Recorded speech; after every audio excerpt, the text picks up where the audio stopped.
गोष्टीवर बरोबर असं चूक असं तो ज्याच्या त्याच्यापाशी, पण माझ्या दृष्टीने चुकीची गोष्ट आहे. मी काही गणपतीच्या मूर्ती अशा बघितल्या त्यांच्या खांद्यावरती घुगडी, हातामध्ये काठीवर मामाचा फेटा लावलेला आहे. मग तुम्ही मामा बसवला ना गणपती बसवला? मला काय बसवला म्हणायचं सांगा बरं.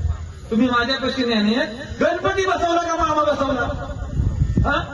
बरं मामा तुम्ही जर बसवला, तुम्ही जर म्हणत असाल गणपती बसवला, तर गणपतीच्या हातात काठी तुम्ही का दिली? ते गणपतीचं रूप आहे का? तुम्ही खांद्यावरती घोडी का दिली? ते गणपतीचं रूप आहे का? तुम्ही त्याला मामासारखा फेटा का बांधला? ते गणपतीचं रूप आहे का? आणि तुम्ही जर म्हणत असाल की मामा बसवला, मग मामा बसवण्याचा ही वेळ आहे का? पण मामा तुम्ही बसवला, मामा विसर्जन करण्याची गोष्ट आहे का? ताईंना माझ्या